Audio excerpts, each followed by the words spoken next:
पास आए और मुझे खुशी भी हुई जब मैं स्टार्टअप्स के बीच में जाकर के बात कर रहा था। हमारे हरियाणा के जो ऐसे प्रगतिशील युवा जिनकी एक सोच, जब मैं उनसे परिचय कर रहा था, मैं जब उनसे पूछ रहा था तो उनसे पूछा कि आप इस दिशा के अंदर बढ़े हैं, कोई विजन आपके पास था? उन्होंने बताया कि हमने पढ़ते पढ़ते काम शुरू किया, जीरो बजट के ऊपर काम शुरू किया। जीरो बजट के ऊपर काम शुरू करके जो हमारे स्टार्टअप्स थे, आज उन्होंने कहा कि हम मात्र 3 साल के अंदर हमने इस गति से अपने स्टार्टअप को आगे बढ़ाया है कि हम 100 करोड़ की टर्नओवर हर वर्ष कर रहे हैं। ये हमारे स्टार्टअप की बाह्य ताकत है, शक्ति है। और इसको बढ़ाने के लिए आदरणीय नरेंद्र मोदी जी ने युवाओं को उसके कैलिबर को कैसे आगे बढ़ाया जा सके, कैसे वो आगे बढ़े। हमने उस बजट के अंदर अभी आपने देखा है कि स्टार्टअप्स के लिए भी हमने फंड्स की व्यवस्था की है, ताकि हमारा स्टार्टअप्स, उसके पास कोई विजन है, उसके पास कोई सोच है, वो आगे बढ़ना चाहता है, हम उसको सपोर्ट दे करके आगे बढ़ाएं। ये सरकार की हमारी मंशा है, हमारी सोच है, ताकि वो व्यक्ति नौकरी लेने वाला नहीं, नौकरी देने वाला हमारा युवा बने। उस आधार के ऊपर हम उसकी सपोर्ट कर रहे हैं। हमने इंडस्ट्रियलिस्ट से बात किया, इंडस्ट्रियलिस्ट के सुझाव थे। अभी आपने देखा कि मैंने बजट के अंदर उसकी घोषणा की। हमारे हरियाणा के अंदर आप कई लाखों की संख्या में ऐसे हमारे एमएसएमई के इंडस्ट्रियलिस्ट जिन्होंने इंडस्ट्री लगा रखी है, रजिस्ट्रेशन नहीं है, सरकार की कोई योजना आती है उस योजना से वंचित रहते हैं। आदरणीय मनोहर लाल जी ने पिछले दिनों जो हमारी अनऑथराइज कॉलोनी थी, उन अनऑथराइज कॉलोनियों को ऑथराइज करने का काम किया, उनके अंदर भी वो सब सुविधाएं, संसाधन देने का काम किया। हमने इस बजट के अंदर ये निर्णय किया कि जितनी हमारी अनऑथराइज ये एमएसएमई है, उनको ऑथराइज करने का काम हमारी सरकार करेगी, ताकि वो भी सरकार के साथ जुड़ करके सरकार उनको लाभ दे सके। एक बड़ा काम इस बजट के अंदर हमने किया है, जिसकी प्रशंसा भी हो रही है, जिसकी चर्चा भी हो रही है। मुझे खुशी है इस बात की कि हमने, चाहे स्टार्टअप है, इंडस्ट्रियलिस्ट है, चाहे टेक्सटाइल इंडस्ट्रीज के हमारे लोग हैं, हमारे चार्टर्ड अकाउंटेंट है, हमने उनसे भी चर्चा की, उनसे बात किया। हमने जो हमारी महिला उद्यमी है उनको भी बुलाया। हमने आपको क्या इसके अंदर काम में हम क्या कर सकते हैं, आपके सुझाव क्या हैं? उनके अच्छे सुझाव है, हमने उनको शामिल किया है। और मुझे खुशी है कि हमने महिलाओं के लिए, जो हमारी महिला उद्यमी है, अगर वो डेयरी फार्मिंग में काम करना चाहती है, 1 लाख रुपए तक लोन के अंदर उसको कोई ब्याज नहीं देना पड़ेगा, वो उसको आगे बढ़ सकती है, काम को आगे बढ़ा सकती है। ये निर्णय हमने इस अपने बजट के अंदर किया है।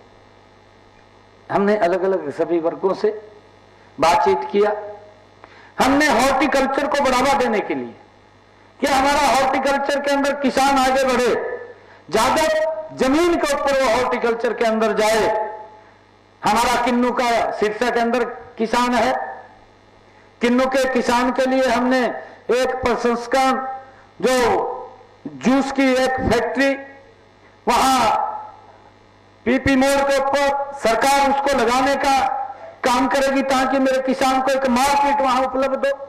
जब वहां इस प्रकार की इंडस्ट्री आ जाएगी तो मेरे किसान की भी आय बढ़ेगी और मेरा किसान और ज्यादा क्षेत्र के ऊपर किन्नू उगाने का काम करेगा, ताकि फसल डाइवर्सन के अंदर भी हमें उसका लाभ मिले। क्योंकि धान की अगर हम फसल बोते हैं, धान की फसल के अंदर पानी का ज्यादा दोहन होता है, उस पानी के दोहन को भी कम किया जाए। कम ड्रॉप, जो आदरणीय प्रधानमंत्री जी का एक विषय है, जो वो बोलते हैं कि कम ड्रॉप और मोर क्रॉप, उसके तहत किसान कम पानी के अंदर अपनी ज्यादा पैदावार कर सके, उसको लेकर के हमारी सरकार ने इसके अंदर प्रावधान किया है। अलग अलग क्षेत्रों को हमने उत्कृष्टता के अंदर, क्योंकि हॉर्टिकल्चर किसान के से हमें सुझाव आए, उसको लेकर के हमने अलग अलग स्थानों पर इस बजट के अंदर हमने उसको खोलने का काम किया है। स्ट्रॉबेरी का किसान, किस क्षेत्र के अंदर स्ट्रॉबेरी हमारा किसान पैदा कर सकता है, उसको कैसे बाहर अपने यहां पर भी अगर ज्यादा पैदावार होती है तो उसको बाहर एक्सपोर्ट करने का भी हमारा कि उसको लाभकारी मूल्य मिले। हमने अलग क्षेत्र के अंदर स्ट्रॉबेरी का किसान, गुआवा का किसान, अमरूद की खेती वो करे ताकि अमरूद जो हमारा फल है उसका लाभकारी मूल्य उसको मिले। खजूर की खेती करे, उसके लिए अलग अलग हमने उत्कृष्टता केंद्र खोलने का निर्णय हरियाणा प्रदेश के अंदर लिया है ताकि किसानों को उसके साथ जोड़ करके उनकी पैदावार को ज्यादा किया जा सके। ये हमारी सरकार का एक ध्येय है। मुझे खुशी है कि आज जब मैं आप लोगों के बीच में आया हूं, आज जो ये वन सेटलमेंट स्कीम जिसके तहत आज ये एक बड़ा लाभ हमारे हरियाणा प्रदेश के लाखों व्यापारियों को मिलने वाला है। यह स्कीम हरियाणा के उन करदाताओं के लिए है जो किन्हीं कारणों से अपने करों को की बकाया राशि का भुगतान नहीं कर सके।